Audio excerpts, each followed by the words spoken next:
وما أرسلناك إلا رحمة للعالمين صدق الله العظيم وصدق رسوله النبي الكريم الأمين إن الله وملائكته يصلون على النبي يا أيها الذين آمنوا صلوا عليه وسلموا تسليما کوئی زبان خاموش نہ رہے، سارے حضرات آوازیں بلند پڑھیے درود شریف۔ الصلاۃ والسلام علیک یا رسول اللہ وعلی آلک واصحابک یا سیدی یا حبیب اللہ۔ الصلاۃ والسلام علیک یا سیدی یا رب العالمین وعلی آلک واصحابک یا شفیع المذنبین۔ حمد و صلوات کے بعد واجب القدر سامعین ذی وقار،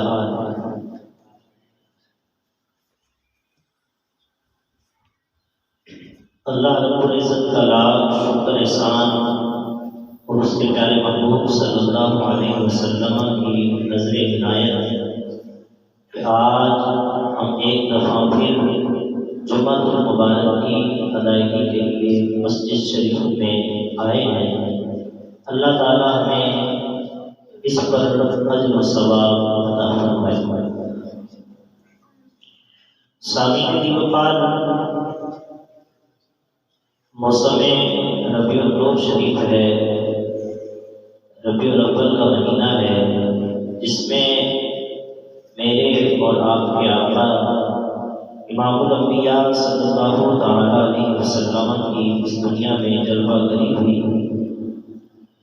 جس سے مرجھائے ہوئے درخت کبھی کھل اٹھے، جس سے پریشان لوگوں کی پریشانیاں دور ہو گئی، جن کی تشریف آوری سے باپ کو بھی عزت مل گئی، جن کی تشریف آوری سے ماں کو بھی عزت مل گئی، اور جن کی تشریف آوری کی وجہ سے جس بیٹی کو قتل کر دیا جاتا تھا اس کو رحمت سمجھا جانے لگا۔ اس امام الانبیاء صلی اللہ علیہ وسلم کی ولادت کی خوشی میں پوری دنیا کے اندر مسلمان ربیع الاول شریف میں میلاد کا جشن مناتے ہیں، خوشیاں کرتے ہیں، چراغاں کرتے ہیں، لنگر شریف کا اہتمام کرتے ہیں، محافل کا انعقاد کرتے ہیں۔ یہ سارے کا سارا امام الانبیاء صلی اللہ علیہ وسلم کی ولادت کی خوشی کے اظہار میں کرتے ہیں۔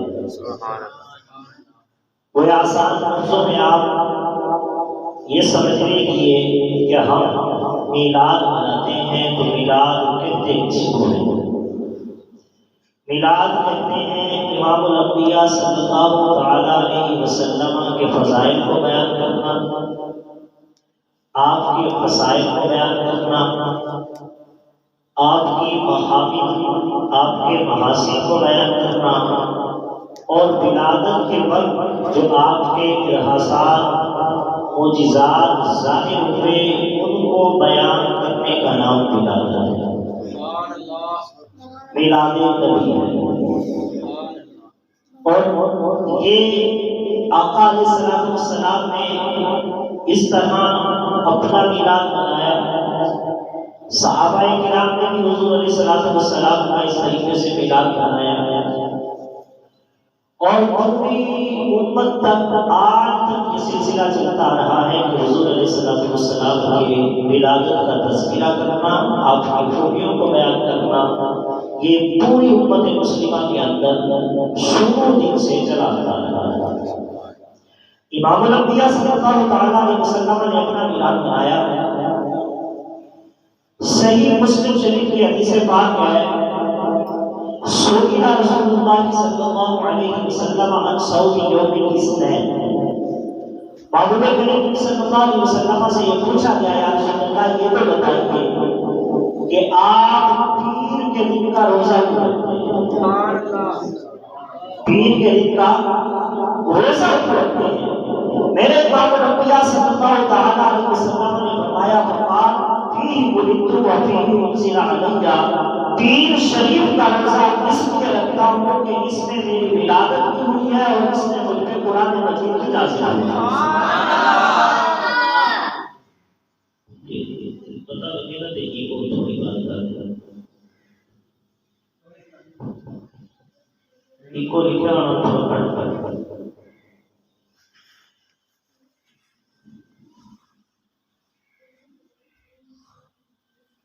امام الانبیاء صلی اللہ تعالی علیہ وسلم نے فرمایا فقال ابھی ولدت وفی انزل علی، میں اس دن پیدا ہوا ہوں اور اس دن مجھ پر قرآن مجید بھی نازل ہوا۔ سبحان اللہ۔ اب یہ دستور کیا امام الانبیاء صلی اللہ علیہ وسلم تک تھا؟ بہت بڑا شکریہ۔ ایکو کا ہوتا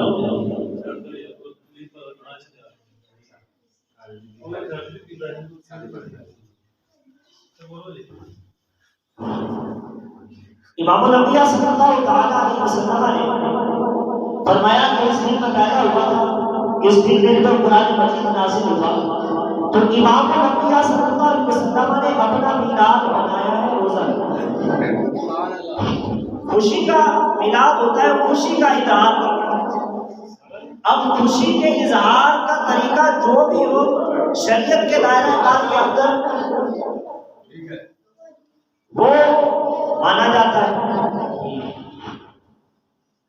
اب مثال کے طور پہ میں نے 12 ربیع الاول شریف آیا، ربیع الاول کا مہینہ آیا، میں نے کہا کہ حضرت جی آپ آ جائیں، میرے گھر پہ آپ کی چائے کی دعوت ہے۔ تو چائے پی، پھر کہنے لگا حضور کس خوشی میں آپ نے چائے پلائی؟ میں نے کہا یار بس آقا علیہ السلام کی ولادت کا مہینہ ہے، میلاد مناتے ہوئے اس کی خوشی میں میں نے آپ کو چائے پلائی ہے۔ یہ بھی ولادت کی خوشی کا اظہار ہے۔ چند بندوں کو میں نے بلایا، میں نے کہا یار آپ آ جاؤ، چند کو میں نے چائے پلا دی، پوچھا حضور کیوں چائے پلائی؟ میں نے کہا حضور کے حضور علیہ السلام کی ولادت جو ہوئی ہے اس کی مجھے خوشی ہے، اس خوشی کے اظہار کے طور پہ میں نے آپ کو چائے پلائی ہے۔ یہ بھی خوشی کا اظہار ہے۔ امام الانبیاء صلی اللہ علیہ وسلم نے اپنی ولادت کی خوشی کا اظہار کیسے کیا؟ وہ اس طرح کیا کہ حضور علیہ السلام ہر پیر شریف کو روزہ رکھا کرتے تھے، اور یہ دستور بند نہ ہوا۔ آج بھی مسجد نبوی کے اندر چلے جائیں، آج بھی حرم مدینہ کے اندر چلے جائیں، پیر شریف کو باقاعدہ افطاری کا دسترخوان لگتا ہے۔ کس وجہ سے لگتا ہے؟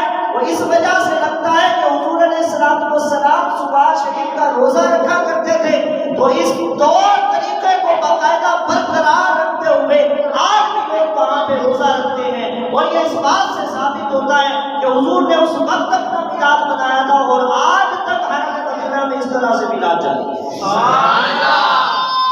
حرم مدینہ میں اب بھی لوگ پیر شریف کا روزہ رکھتے ہیں، باقاعدہ سرکاری طور پر وہاں پہ افطاری کا اہتمام کیا جاتا ہے۔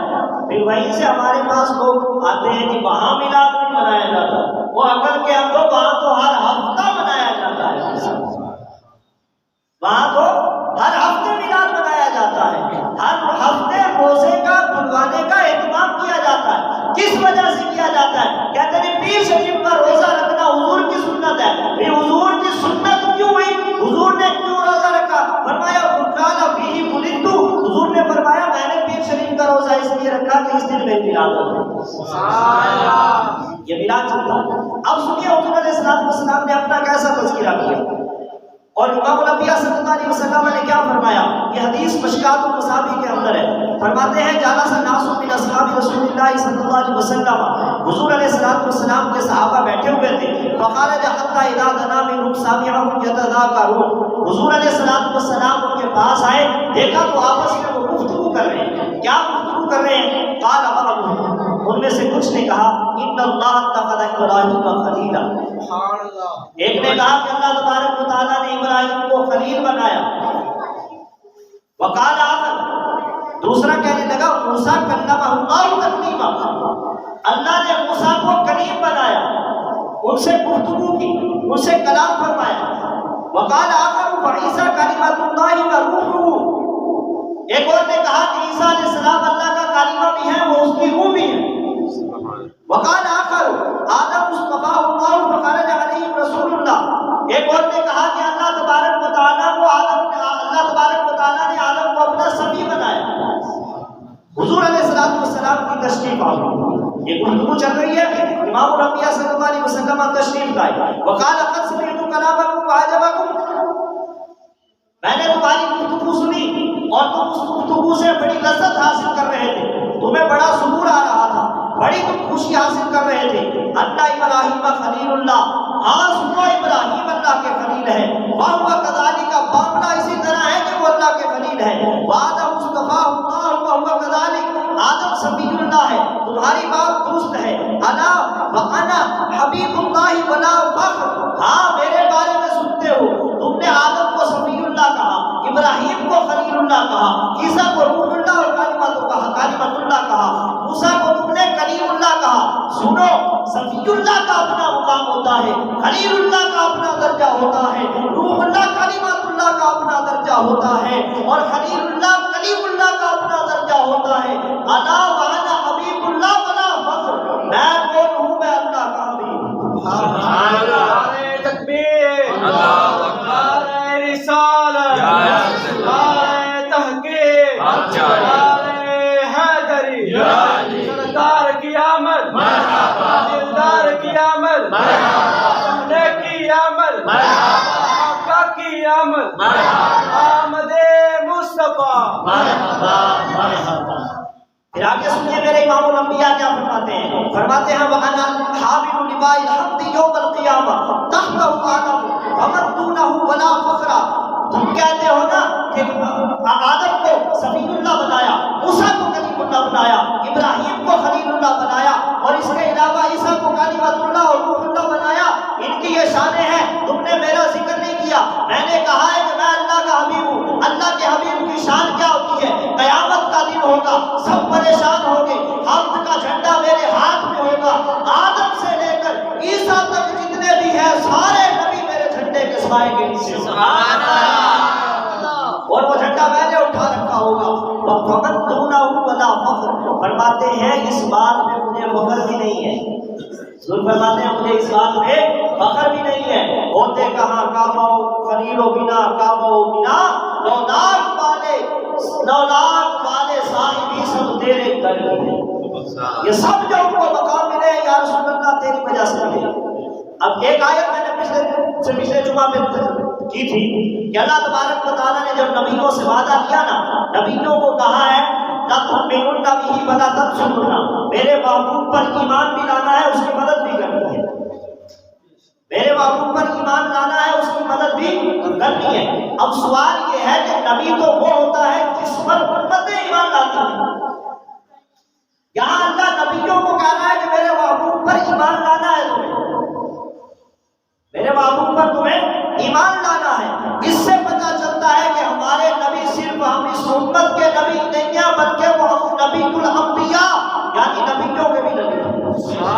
اسی کو میرے اعلیٰ حضرت امام اہل سنت نے فرمایا، جب قیامت کے دن سارے لوگ انبیاء کی طرف دوڑیں گے، سفارش کروانے کے لیے سب کے پاس جائیں گے اور سب سے عرض کریں گے یا ہماری مدد کیجئے، وہ انبیاء بھی کہیں گے نفسی نفسی اذهبوا الی غیری، ہمیں تو اپنی فکر پڑی ہے، تم کسی اور کے پاس جاؤ۔ یہ منظر چلتے چلتے اعلیٰ حضرت فرماتے ہیں جب میری باری آئے گی نا، میں سفارشی ڈھونڈنے کے لیے کسی کے پاس نہیں جاؤں گا، جب سارے نبی ایک جگہ جمع ہوں گے، سب کی بارگاہ میں جا کر یہ عرض کروں گا، باادب طریقے سے ہاتھ باندھ کر کہوں گا کہ ساری دنیا تمہارے طرف دوڑ کے آئی، تم نے سب کو واپس کر دیا، میں تم سے عرض نہیں کروں گا، ادب سے ہاتھ جوڑ کر صرف ایک سوال کرنا چاہتا ہوں، وہ کیا؟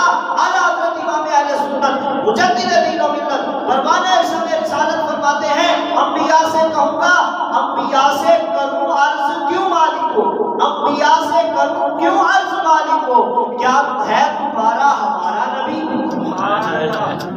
کیا ہے تمہارا ہمارا نبی؟ بھئی میں تو تم سے تب عرض کروں نا، تم سے سفارش کے لیے تب کہوں نا جب مجھے کوئی اور راہ نہ دکھتی ہو، جب میں یہ دیکھتا ہوں کہ قیامت کے دن حمد کا جھنڈا میرے محبوب کے ہاتھ میں ہے، سارے نبی میرے محبوب کے جھنڈے کے نیچے ہیں، تو اب مجھے کسی در پہ جانے کی ضرورت کیا ہے؟ میں اسی در پہ نہ جاؤں جہاں انبیاء بھی آ کے کھڑے ہوں گے۔ انبیاء سے کروں عرض کیوں مالک ہو، کیا ہے تمہارا ہمارا نبی؟ آگے انبیاء کیا کہیں گے؟ احمد رضا تو ہمارے پاس چل کے نہیں آیا نا، کوئی انبیاء جواب دیں گے. کیسا خوبصورت اعلیٰ حضرت فرماتے ہیں انبیاء مجھے کیسے جواب دیں گے؟ کہیں گے جیسے سب کا خدا ایک ہے ویسے ہی ان کا ان کا تمہارا ہمارا. جیسے سب کا خدا ایک ہے ویسے ہی یہ نبی سب کا نبی ہے.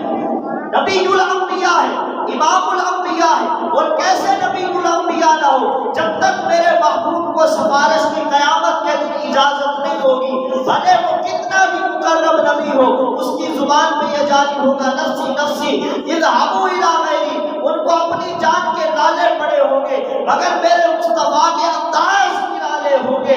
سجدے میں گر جائیں گے، محبوب رب کی بارگاہ میں عرض کریں گے ربی حبلی امتی، پھر روتے رہیں گے. میرا محبوب اس انداز میں ہوگا، پھر رب اپنے محبوب کے انداز ایسے اٹھائے گا، کہے گا یا محمد ارفع راسک، اے محبوب روئیے مت، اپنے سر کو اٹھائیے. سبحان اللہ. سر تو تھا محبوب سوال تو کیجیے آپ کو ضرور ملے گا. وشفا شفا، اے محبوب جس پہ ہاتھ سفارش کا رکھتے جائیں گے میں رب العالمین ہو کر سب کو بخشے گا. سبحان اللہ. سب کی مغفرت کرتا جاؤں گا. میرے محبوب کریم صلی اللہ علیہ وسلم نے فرمایا تم نے کلام آدم کو بھی سفیع اللہ کہا، موسیٰ کو بھی کلیم اللہ کہا، ابراہیم کو خلیل اللہ کہا، عیسیٰ کو کلمۃ اللہ اور روح اللہ کہا. اے قوم سنو الا وانا حبیب اللہ ولا فخر، میں اللہ کا حبیب ہوں. حبیب کی جو شان ہوتی ہے نا وہ شان براؤ ہوتی ہے. حبیب کی شان کا ایک مظہر دیکھنا ہے، وہ اس مقام پر آ جائیے کہ جناب حبیب کی شان کیا ہے. موسیٰ علیہ السلام جب فرعون سے بچنے کے لیے دریا کے کنارے جاتے ہیں، صاحب پیچھے سے فرعون کی فوج ہے، آگے سے سمندر ہے. موسیٰ اپنی قوم کو کہتے ہیں کلا ان معی ربی سیہدین، کہتے ہیں میری قوم گھبرانا نہیں ہے، میرا رب میرے ساتھ ہے. کیا کہتے ہیں؟ میرا رب میرے ساتھ ہے. یہ نہیں کہتے میری قوم ہمارا رب ہمارے ساتھ ہے، صرف کہتے ہیں میرے ساتھ ہے. یہ نہیں کہتے گھبرانا نہیں ہم سب کے ساتھ ہے رب، صرف کہتے ہیں کہ میرا رب میرے ساتھ ہے. جب غار ثور کے معاملے کو دیکھیے، جب دشمن غار ثور میں پہنچ جاتے ہیں، حضرت ابوبکر صدیق عرض کرتے ہیں یا رسول اللہ یہ کافر مشرک آ گئے، اب ہم پکڑے گئے. میرے محبوب نے فرمایا لا تحزن ان اللہ معنا، اے ابوبکر غم نہ کر، اللہ ہم دونوں کے ساتھ ہے. یہ نہیں کہا صرف میرے ساتھ ہے. تو میرے محبوب نے کیا فرمایا کہ اے ابوبکر غم نہ کر، جس طرح اللہ میرے ساتھ ہے اس طرح اللہ تیرے ساتھ ہے. نعرہ تکبیر، نعرہ رسالت، نعرہ تحقیق، نعرہ حیدری. میرے محبوب نے فرمایا وَأَوَّلُ مُشَفَّعٍ يَوْمَ الْقِيَامَةِ وَأَنَا أَوَّلُ شَافِعٍ وَأَوَّلُ مُشَفَّعٍ يَوْمَ الْقِيَامَةِ. میرے محبوب نے فرمایا کہ سب سے پہلے اللہ تبارک و تعالیٰ سفارش کا حق مجھے عطا فرمائے. سب سے پہلے میں سفارش کروں گا. وَلَا فَخْرَ، اور مجھے اس بات پہ کوئی فخر نہیں. وَأَنَا أَوَّلُ مَنْ يُحَرِّقُ حَلَقَ الْجَنَّةَ وَيَفْتَحُ اللَّهُ لِي وَيُدْخِلْنِيهَا.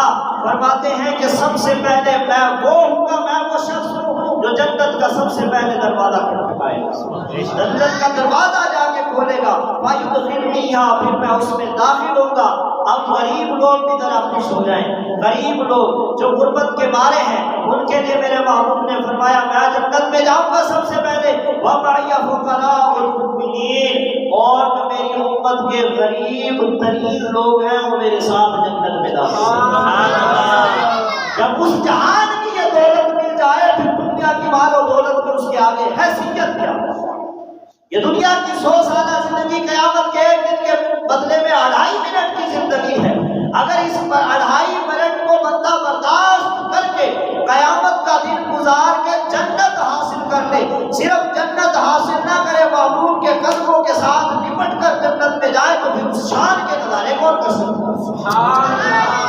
جنت بھی محبوب کے ساتھ. حضور نے فرمایا ولا فخر، مجھے اس بات پہ فخر بھی نہیں ہے. وَأَنَا أَكْرَمُ الْأَوَّلِينَ وَالْآخِرِينَ عَلَى اللَّهِ وَلَا فَخْرَ، مجھ سے جو پہلے دنیا میں ظاہری طور پر آئے یا مجھ سے بعد میں جو بھی آئیں گے، اللہ تبارک و تعالیٰ کی یہاں سب سے بڑھ کر عزت میری ہے. اللہ کے حبیب جو ٹھہرے، اللہ کے حبیب جو ٹھہرے. اس میں امام الانبیاء صلی اللہ علیہ وسلم نے اپنا فضیلت بیان، اپنا بتایا کہ حضور نے کیسے بنا فرمایا۔ اور ایک اور حدیث سنیے، اس حدیث کو شعب الایمان کے اندر معجم کبیر طبرانی کے اندر نقل کیا گیا، اور اس کے روایت کرنے والے حضرت امیر معاویہ رضی اللہ عنہ، جن کے بارے میں حضور نے ہاتھ اٹھا کر دعا کیے، اللہم اجعل ہادیا مہدیا بہ، یا اللہ اس کو ہادی بھی بنا اور اس کے ذریعے لوگوں کو ہدایت بھی عطا فرما۔ سبحان اللہ۔ جس کے بارے میں حضرت ابن عباس سے کہا جائے کہ حضور حضرت امیر معاویہ اپنا نظریہ رکھتے ہیں، تو حضرت ابن عباس کہیں کہ حضرت امیر معاویہ ایسا نظریہ رکھ سکتے ہیں کیونکہ ان کو رسول اللہ نے فرمایا ہے کہ یہ مجتہد ہے، یہ اس درجے پر فائدہ ہے کہ اپنا نظریہ رکھ سکتے ہیں ایسا۔ تو حضرت امیر معاویہ رضی اللہ تعالیٰ عنہ فرماتے ہیں کہ صحابہ کرام بیٹھے ہوئے تھے، ایک دن ایسے ہلکا لگا کے آپس میں بیٹھے ہوئے تھے، تو محبوب کریم صلی اللہ تعالیٰ علیہ وسلم تشریف لے آئے۔ سبحان اللہ، اور یہ حضور علیہ السلام تشریف لے آئے اور آئے، حضور علیہ السلام نے فرمایا ما اجلسکم، اے میرے صحابہ مجھے بتاؤ کیوں بیٹھے ہے نا جی، میرے صحابہ بتاؤ مجھے کیوں بیٹھے۔ پھر لوگوں کو موقع مل گیا، کہنے لگے کہ آپ کہتے ہیں علم غیب ہے نا، اگر پتا ہوتا تو پھر کیوں پوچھتے، کیوں بیٹھے؟ علم ہوتا تو پوچھتے ہے نا جی، سوال کیوں کرتے؟ یہ کمال جہالت کی دلیل ہے۔ بندہ پردے درجے کا جاہل ہو تو پھر یہ کہتا ہے کہ پوچھا بھئی، سوال کرنا کہاں سے لا علمی کی دلیل ہے؟ رب نے موسیٰ سے کہا تھا وما تلک بیمینک یا موسیٰ، اے موسیٰ تیرے دائیں ہاتھ میں کیا ہے؟ اب اس کا کیا مطلب؟ رب کو نہیں پتا کہ کیا ہے، رب کو نہیں پتا کہ کیا ہے۔ سوال کبھی بھی لا علمی کی دلیل نہیں ہوتا۔ حضور نے کہا نا کیوں بیٹھے ہو؟ ارے یہ حضور تو یہاں بیٹھے ہیں نا، فرش زمین میں سامنے بیٹھے ہیں، حضور فرما رہے ہیں کیوں بیٹھے ہو؟ حضرت حارثہ جب جنگ کے اندر شہید ہو گئے، ان کی ماں آئی، کہنے لگی حضور میرے بیٹے کا حال سنائیے، اگر جنت میں پہنچ چکا ہے پھر تو میں صبر کر لیتی ہوں، اگر اس کا معاملہ کوئی اور ہو گیا ہے پھر میں اپنے بیٹے کو رو لیتی ہوں۔ میرے محبوب کریم صلی اللہ علیہ وسلم نے فرمایا، یہ نہیں فرمایا کیا انہیں حاصل مجھ سے نماز کا مسئلہ پوچھو، روزے کا مسئلہ پوچھو، زکوٰۃ کے مسائل پوچھو، مجھ سے یہ پوچھو اذان کب ہوتی ہے، نماز کا ٹائم کب ہوتا ہے، ایسے کبھی نہیں فرمایا میرے محبوب نے۔ میرے محبوب نے فرمایا میرے رب کی بہت سی جنتیں ہیں، وَأَصْحَابُ الْفِرْدَوْسِ الْأَعْلَىٰ، حارثہ جنت الفردوس میں سیرے کر رہا ہے۔ ارے جس کا یہ کمال ہے، ساتوں آسمانوں کے اوپر جنت کے اندر وہ حارثہ کا حال بتا سکتا ہے، یہ سامنے بیٹھے اپنے صحابہ کے حالات معلوم نہیں کر سکتا۔ تو پوچھا کس لیے؟ آگے میرے محبوب نے فرمایا اس بات کو بھی بتایا۔ صحابہ کہنے لگے جلسنا ندعو اللہ ونحمدہ علی ما ہدانا لدیننا ومن علینا بک یا رسول اللہ، یا رسول اللہ ہم بیٹھے ہیں اللہ کا ذکر بھی کر رہے ہیں، اللہ کی حمد بھی کر رہے ہیں، اور یا رسول اللہ اسلام کی صورت میں اللہ نے جو ہمیں دولت عطا فرمائی اس پر اللہ کا شکر ادا کر رہے ہیں، اور یا رسول اللہ آپ کی تشریف آوری جو رب نے ہمارے درمیان فرما دی، ہم اس تشریف آوری پر بھی اللہ کا شکر ادا کرتے ہیں کہ آپ ہمارے درمیان تشریف لے آئے۔ اب مسلم شریف میں حدیث کا الفاظ ہے منا بھی علیہ، کہ جس کے ذریعے اللہ نے ہم پر احسان کیا۔ تو اب لوگ کچھ کہتے ہیں کہ پیچھے اسلام کی بات ہوئی، تو یہ جو ہے نا احسان، یہ اس سے مراد یہ ہے کہ اسلام کے ذریعے ہم پر احسان کیا۔ تو ہم نے کہا جہاں پر بھی گھما پھرا کے آ جاؤ، اگرچہ اسلام کے ذریعے بھی احسان ہو تو پھر بتاؤ اسلام کس کے در سے ملا ہے؟ اسلام کس کے در سے ملا ہے؟ یہ اسلام دین آیا کس کے در سے ہے؟ ارے قرآن بنتا کیسے ہے؟ میں نے حضرت جبرائیل کے بارے میں پڑھا، حضرت جبرائیل محبوب کی بارگاہ میں 24,000 مرتبہ حاضری دیتے ہیں، 23 سال کے اندر 24,000 مرتبہ حاضری دیتے ہیں۔ اگر دن کی حاضری لگائی جائے تو اس سے پتہ چلتا ہے تقریباً 3 دفعہ روز جبرائیل محبوب کی بارگاہ میں آتے ہیں، مگر 23 سال جبرائیل آتے رہے، اپنی زبان سے پڑھتے رہے قرآن نہیں بنتا۔ میرے محبوب اپنی زبان سے فرمائے تو قرآن بن جاتا ہے۔ میرے محبوب اپنی زبان سے فرمائے تو قرآن بنتا ہے، صرف جبریل کے پڑھنے سے قرآن نہیں بنتا۔ تو میرے محبوب کو اللہ تبارک و تعالیٰ نے یہ عزت اور عظمت عطا فرمائی ہے۔ وہ اسلام ان کے صدقے سے ملا ہے۔ جب قرآن جبریل کے پڑھنے سے نہیں بنتا، حضور کے پڑھنے سے بنتا ہے، تو پتہ چلا ہے کہ اسلام حضور کی نسبت سے اسلام بنتا ہے۔ اگر اسلام کے اندر حضور نہ ہوتے تو پھر اسلام کی بھی کوئی حیثیت نہیں۔ یہاں تو مجدد پاک نے بھی یہ فرما دیا نا کہ ہم رب کو رب اس لیے مانتے ہیں کہ وہ مصطفیٰ کا رب ہے، وہ مصطفیٰ کا رب ہے۔ یہی اعلیٰ حضرت نے فرمایا کہ رب کی تعریف کے لیے اور کوئی حوالے نہیں چاہیے، سب سے بڑا رب کا تعریف کا حوالہ یہ ہے کہ رب کی ذات وہ ذات ہے جس نے محمد مصطفیٰ کو پیدا کیا، اس سے بڑھ کر کوئی حوالہ نہیں دے سکتا کائنات۔ تو آئیے، میرے محبوب نے فرمایا، یہ نہیں فرمایا کہ میرے صحابہ کیا کر، فرمایا صحابہ نے بتایا کہ حضور ہم یہ کر رہے تھے، تو حضور کیا فرماتے ہیں؟ اللہم اکلسکم الا بذالک، اے میرے صحابہ اس بات پہ قسم کھاتے ہو کہ تم میری تشریف آوری کا ذکر کر رہے تھے، قسم کھاتے ہو؟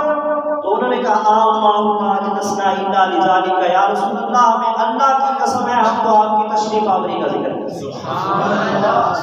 اب وہ بات آ گئی جو کہتے تھے سوال اگر علم ہوتا تو پوچھتے کیوں؟ فرمایا اما انی لم استحلفکم تہمۃ لکم وانما آتانی جبرائیل علیہ السلام واخبرنی ان اللہ عز وجل یباہی بکم الملائکہ، اے میرے صحابہ میں تم سے قسم اس لیے نہیں لے رہا کہ مجھے تم پر شک ہے، بلکہ معاملہ یہ ہے کہ میرے پاس ابھی جبرائیل آئے اور مجھے خبر دی کہ اللہ تبارک و تعالی فرشتوں میں اپنی قدرت کے ساتھ جلوہ فرما کر اس محفل کے اوپر، اس محفل کے ہونے پر جس میں محبوب کی تشریف آوری کے تذکرے کیے جا رہے ہیں، اللہ فرشتوں کی جماعت کے اندر خوشیاں فرما رہا ہے، فرشتوں کے اندر اس کا ذکر فرما رہا ہے۔ تو اس سے پتہ کیا چلتا ہے؟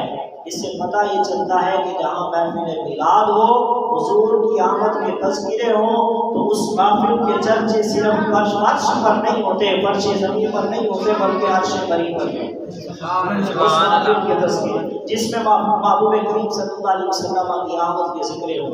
اور جب میلاد کے حوالے سے اعتراض کیا جاتا ہے کیا صحابہ نے میلاد منایا، کیا فلاں نے میلاد منایا، ارے میں اکثر کہا کرتا ہوں کہ سوال یہ نہیں ہے کہ میلاد منایا، سوال یہ ہے کہ میلاد ہم کیوں نہ منائیں۔ حلال پہ کوئی دلیل نہیں ہوتی، دلیل ہوتی ہے حرام ہوتی ہے۔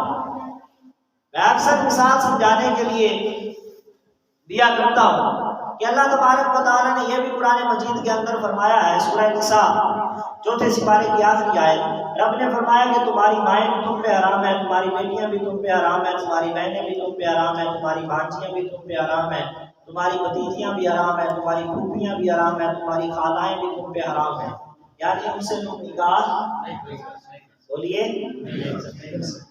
تو پھر میں سندھ گیا تھا، وہاں پہ بھی بیٹھے تھے 2-3 بد مذہب عالم، تو میں نے یہ وہاں بھی بات کی، تو میں نے کہا کہ اب قرآن مجید میں یہ ہے کہ جو چیز حرام ہے رب نے بیان کر دی، اب میرا سوال یہ ہے کہ یہی قرآن میں جو چیزیں نکاح جن سے حرام ہے ان کو اللہ نے بیان کر دیا، اب سوال یہ ہے کہ چاچی کی بیٹی سے تو نکاح ہو سکتا ہے؟ چاچے کی بیٹی سے نکاح نہیں ہو سکتا؟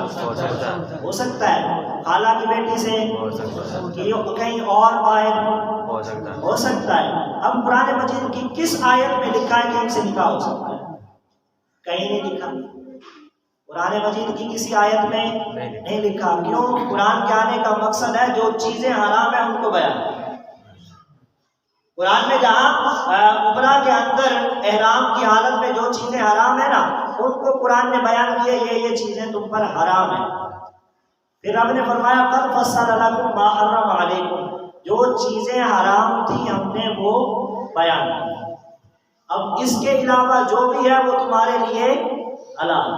اب جو کہتا ہے نا کہ حرام ہے تو اس حرام کو ثابت کرنے والے کو دلیل چاہیے اس کے لیے، کیونکہ حرام وہ ہوتا ہے جس کے لیے دلیل قطعی ہو، یا قرآن سے دلیل ہو یا حدیث سے دلیل ہو۔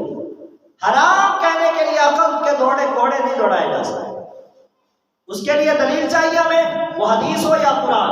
اس سے کم درجے سے ہم حرام کو ثابت نہیں کر سکتے، اس سے کم درجے سے حرام ثابت نہیں ہو سکتا، اس کے لیے حدیث چاہیے یا قرآن مجید کی آیت چاہیے، اور یہ کبھی ہو ہی نہیں سکتا۔ میں اور دوسری بات یہ ہے کہ جب میلاد کے حوالے سے سوال ہوتا ہے کہ میلاد منانے میں دلیل کیا ہے، تو وہ مصر کے استاد ہیں محمد علی جمعہ ان کا نام ہے، تو ان کا وہ قول بہت مشہور ہے، وہ یاد آتا ہے۔ وہ کہتے ہیں کہ الفرح بمولد النبی صلی اللہ علیہ وسلم لا يحتاج بدلیل صحیح بل يحتاج بقلب صحیح۔ فرماتے ہیں حضور کی ولادت پر خوش ہونے کے لیے کسی صحیح دلیل کی ضرورت نہیں ہے، بلکہ تندرست دل کی ضرورت ہے۔ سبحان اللہ تندرست دل کی ضرورت ہے۔ جس کے سینے میں تندرست دل ہے، محبت مصطفیٰ سے سرشار ہے، وہ دل محبوب کی آمد پر خوش ہوتا ہے۔ پھر یہ کیسا امتی ہے کہ آئے محبوب کی بات اور پھر دلیلیں تلاش کرتا پھرے کہ میں نے اپنے محبوب سے اتنا پیار کرنا ہے، اتنا نہیں کرنا۔ ہمارے بزرگوں نے فرما دیا فیصلہ کر کے، محبوب کو ایک خدا نہ کہو، دوسرا خدا کا بیٹا نہ کہو، باقی جو میرے محبوب کی تعریفیں کرتے رہو، نہ شرک ہے نہ بدعت ہے۔ یہ میرے محبوب کی ثنا خوانی ہے، اور جب تم یہ ثنا خوانی کر لو نا، نہ خدا کو نہ خدا کا بیٹا کہو، ہر قسم کی تعریف کر دو، پھر بھی یہ بات ہے کہ تم میرے محبوب کی تعریف کا حق ادا نہیں کر سکتے۔ اللہ تبارک و تعالیٰ ہمیں سمجھ کی توفیق عطا فرمائے۔ وما توفیقی الا باللہ۔